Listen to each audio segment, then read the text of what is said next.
my name is Alma, and welcome to my book journey. Thank you so much for joining me today. So today I am doing a book video tag, and Taylor with Tales and Treats with Tay, she tagged me in the book essentials or winter book essentials tag, and I thought that was cool because this is the first time I've been tagged to do a video. So hey, so a little milestone for me, I guess. Anyway, so I'm all bundled up in my winter garb here. And actually, outside it is kind of cold. We don't have any snow this time. But last week we had, really cold weather. So we're still very much in winter where I'm at. And I've got my coffee here, my little snowman mug. Mm.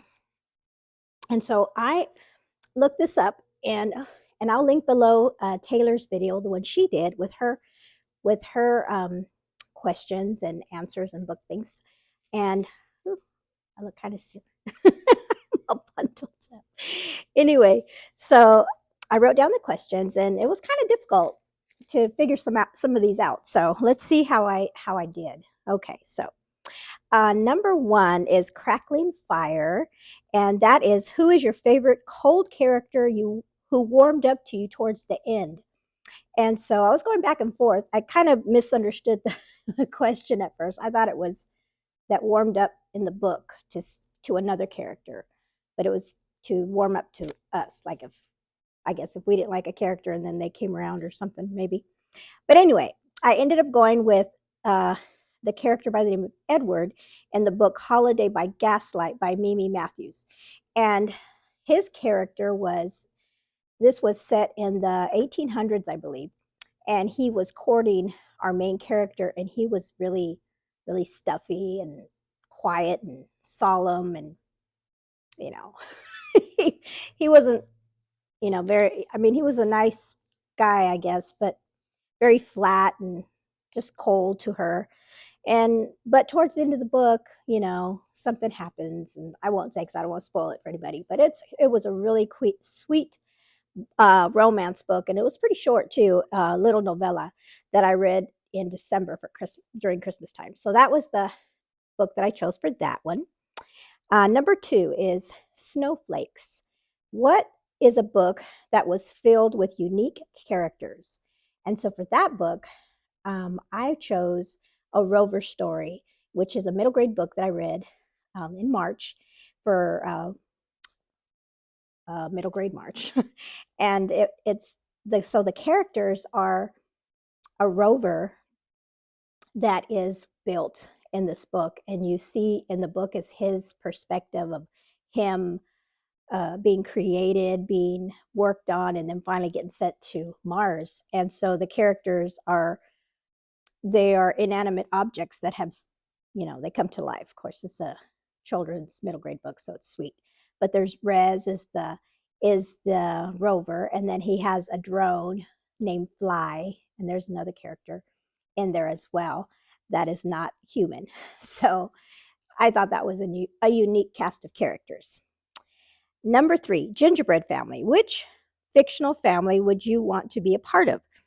And this one was kind of hard. I kind of was struggling with this one, but I ended up going with this family. This is the book that I read was The Negotiator by D. Henderson, and it's a whole series about this particular family, the O'Malley family. And the reason I chose them was because they are a group of orphans that all come together and like kind of basically adopt one another, and they are so close, and they protect each other, they look out for each other, and they love each other. They're just a really tight-knit, strong family. And I've only read I read two books. I read the prequel to this one, but this is the actual first one. But during the whole series, I believe each family member comes to know the Lord. And in this book, one of the sisters came to know the Lord in this book. So that is really good too, how they share their testimonies with their families throughout the series too. And it's like a suspenseful drama, family drama book series. So that's the family I chose. And then the next one is Blizzard. What is a book? Sorry, Blizzard. What is a book that had you confused the whole time? And so for that, I picked a book that I read called Before the Coffee Gets Cold. And this one was about, is really bizarre. It was, and then the reason I chose it was because I heard it was about time travel.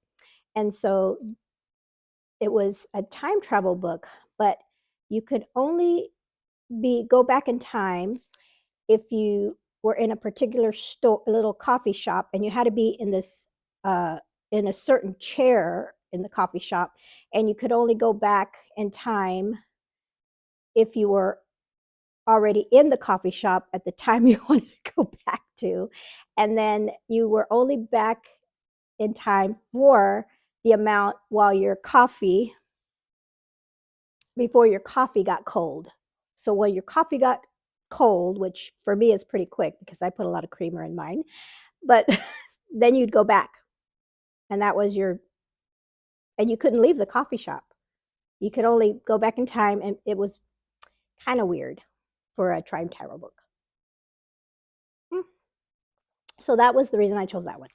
And my husband actually liked it, and he's like, "Are you going to read the next one? Because it's a series, and I'm tempted to try another one just to see how it is." So, the next one, number 5, gift giving. What is the last book that was gifted to you?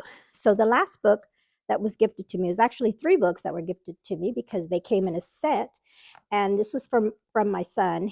He gave me the Silo series, and so there's Wool's the first one, then Dust, and then Shift. And these are sci-fi dystopian books. And the reason that he got me these was because we watched the TV series recently, and we really enjoyed it. And I was telling him how much I would love to read the books, because usually the books are better than the TVs or movies they make. So he gifted that to me. So I'm in the process of reading the first one. I haven't finished it yet. All right. Then we have number 6 is Snowball. What is the biggest book you've ever read? So last year I looked up, I keep playing with my hand. Last year I looked up in Goodreads, and it'll tell you your biggest book, at least like the most pages. That's what I assumed this one was. So for the book that I read that had the most pages last year was Twilight, and it's pretty chunky. And so, and I really enjoyed this book. I only read the first book in the series. I want to continue on. I have the rest of the series, so I want to try to continue on this year and see if I can get a couple more books in. But this was the biggest book that I read. And then the next one is Wrapping Paper. What is your most beat up book? And so I did find one that was kind of beat up, but only because I got it secondhand. It's kind of beat up. Like the pages are falling out, and it's kind of like that. But if you watched my last book haul video, and I'll link it below. I did a book haul the other day, and I got this same book, but a much better copy of it. So I can unhaul this one, maybe put it in a free little library, exchange it out, and somebody else can read it.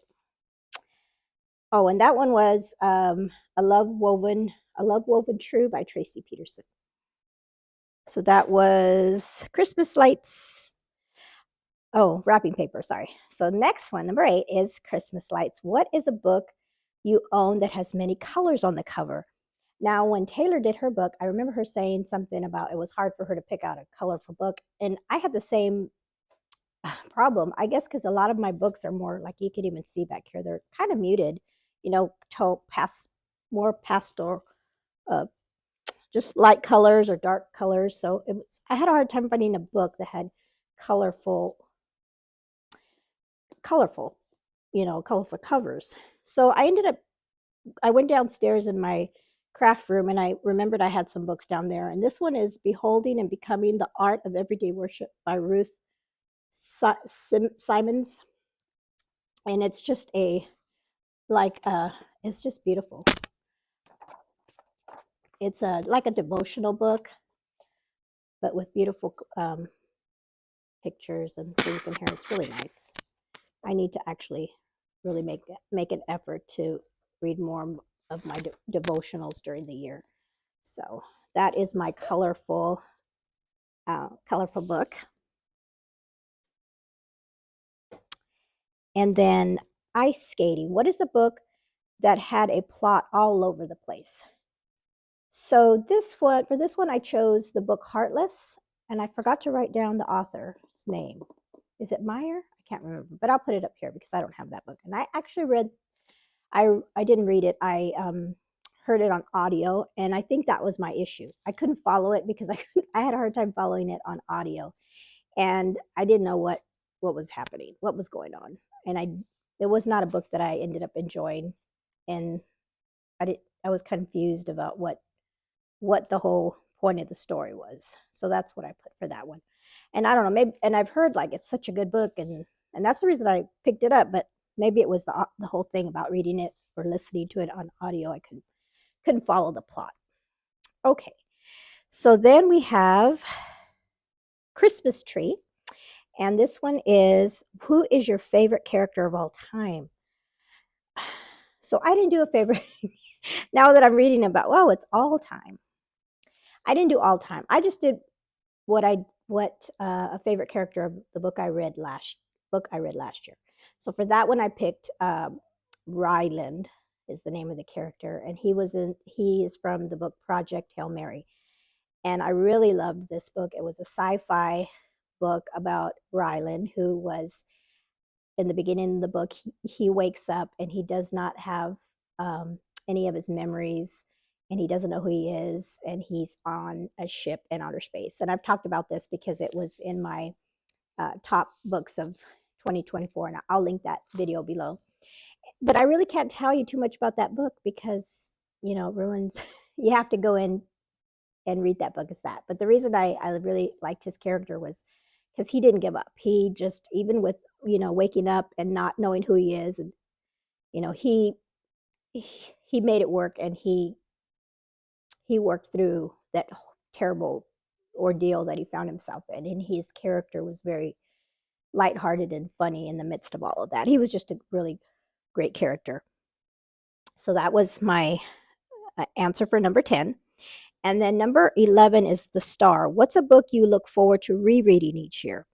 And I don't know about rereading each year, but I'm thinking about rereading this book. I read this book a long time ago. I read this, might have been even 5-10 years ago that I read this book. It's called Redeeming Love by Francine Rivers, and I remember enjoying it. And what a pretty cover I have on this one. So, maybe sometime this year I'll reread this book and see if I like it as much as I enjoyed it before. And I do know what, I still remember what the story was about and everything. So that might be a book that I reread this year. Okay, and that's all the questions. And then number 12 was to tag 5 people. So I'm going to tag Candlewick Library, and then Angie with Book Mama, and Sam with the Book Bunch, and then Kat at Cat Stories. And I don't know if any of these ladies, oh, and Gloria Thompson. I don't know if any of these ladies already have done this tag, or if they like to do book tags. That's okay. Or if you've never done one or want to do this tag before winter goes away, because it's hopefully spring's coming soon. If you want to go ahead and do that tag. And then again, I want to thank Taylor for tagging me. And again, I'll link her video below, her answers to the winter essentials tag. And so that's it for today. Again, thank you so much for joining me, and go bundle up wherever you are. Hopefully you're not in the snow anymore, and getting ready for spring. Can't wait. But until then, bundle up, have some coffee, and have a blessed day. Bye-bye.